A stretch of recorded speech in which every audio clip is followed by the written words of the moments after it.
Hey there folks, and welcome back to the I Am CDB project. I, of course, am your host CDB, you are not, and today we're going to do a head shave with the Defender here. It's been a while since I've used that, so the soap is Razorock Blue Barbershop, which I like. You saw that in the face shaving video if you caught it earlier. Of course, we got the bowl, Pereira or something to that effect, the West Coast shaving brush, which I like a lot. And let's just go ahead and wet the dome and get started. In this video, the head shaving videos just sort of like to chat a little bit, and there's something that's been on my mind with respect to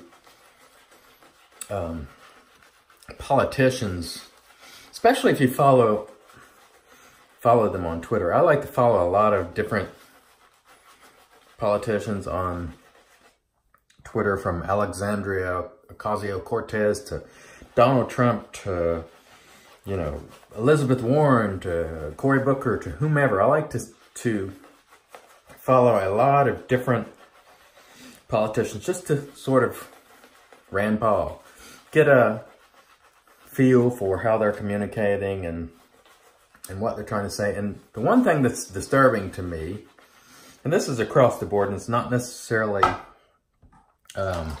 related to one side or the other, be it conservative or liberal or what have you, is these politicians say a lot of stuff.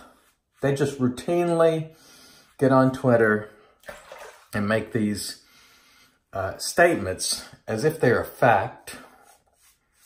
And I just saw one the other day that I have to bring up, and I know this lady catches a lot of grief, in my opinion, rightly so, because she says a lot of stuff that is either patently false or misleading. Several times a week, at a minimum, I'll see her tweeting things that are, like I said, patently false or misleading. For example, last week, there was a big discussion or debate based on the Democrat presidential candidates talking about felons and their right to vote and restoring their right to vote even while they're in prison. And the issue of the Boston bomber came up, and people are like, well, should he be given the right to vote? We can talk about that later, but anyway, in response to that, Alexandria Ocasio-Cortez, AOC, let's call her, as she is known, tweets something to the effect, and I'm paraphrasing. She essentially says, well, that shouldn't be really what we're looking at. And she goes on to insinuate that she says nonviolent people who get stopped with a dime bag of marijuana, losing their right to vote. She goes on to insinuate that basically you can get stopped for $10 of marijuana and lose your right to vote, a nonviolent offender, presumably with no other offenses. And that's just patently false and ridiculous. And the scary thing about it is, if you read the comments underneath her statements like this, people are just cheering her on, like, you go. Of course, there's a lot of people going, you don't know what you're talking about as well. I mean, but it amazes me the amount of people like, that's right. People with a dime bag losing their right to vote. Nobody's losing their right to vote if they just got stopped with $10 of marijuana. All right, that's not a felony. I don't think anywhere, and not even the feds. I don't think that's a felony. So the idea that you just say stuff and make it up, and she leads people to believe that you're just going to get popped. And she says that's much more impactful, the amount of people who are in prison for a dime bag of marijuana versus the Boston bomber. It's more impactful because more people have lost their right to vote. And it's patently false. You don't go to prison for a $10 bag of weed. You would have had to done many other things for that to happen, or have a criminal record, or have firearms, or it's not just based on $10 of weed. And so these politicians routinely leading people down that path. And the scary thing is a lot of people don't do due diligence. They do not check them. They swallow it hook, line, and sinker on both sides. So on the other side, you'll see people like Donald Trump constantly saying things that are sometimes misleading or patently false, demonstrably false. And people eat it hook, line, and sinker. And that, to me, swallow it hook, line, and sinker, I should say. That, to me, is scary, that nobody bothers to check. And even more scary, you know, if you're assuming that, I think people make assumptions that young people are busy, they don't have the time to follow all this stuff, and they just believe it. And on the same hand, you have all these politicians now. It's gotten very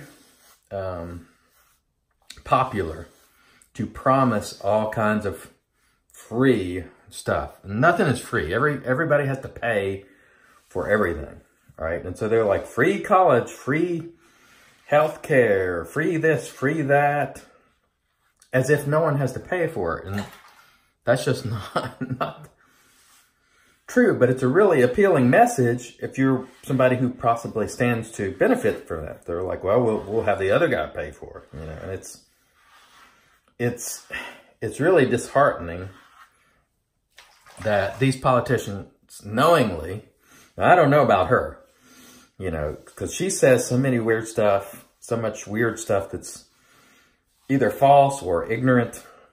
Like I saw her not too long ago, she had tweeted, I'm just talking about AOC again here, tweeted about how she could prevent, or how we could prevent gun violence and so forth.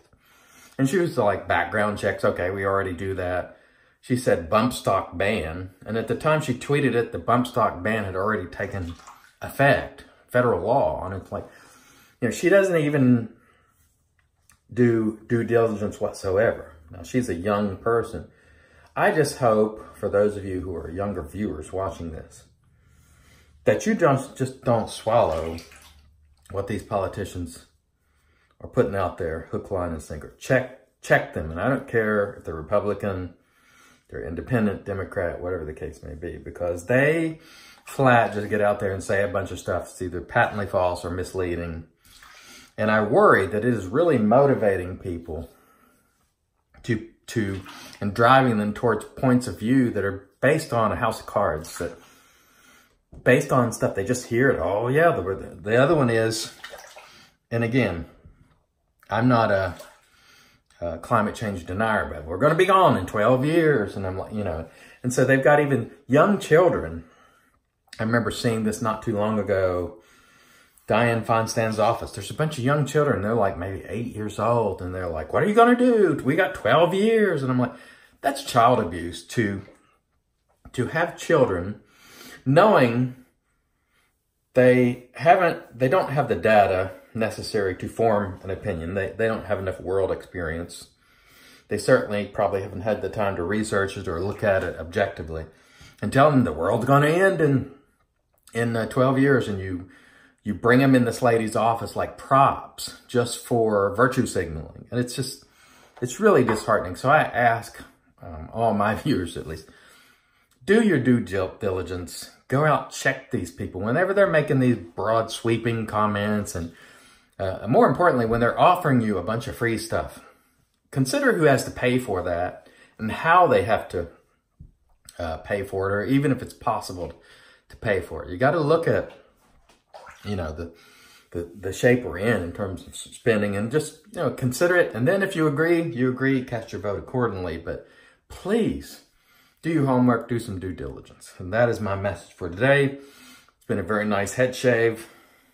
Again, using the Razorock Blue Barbershop, the West Coast Shaving, synthetic two-tone in the bowl here, which you see. Again, this can be had at West Coast Shaving or bought from them for about $35.99 or something like that. Really nice bowl. I like it. So I want to thank everybody for watching. Again, I forgot to mention the Defender. Nice shave today with the Defender, by the way. Thanks again for watching. Until next time, I've been your host, CDV. You are not. God bless.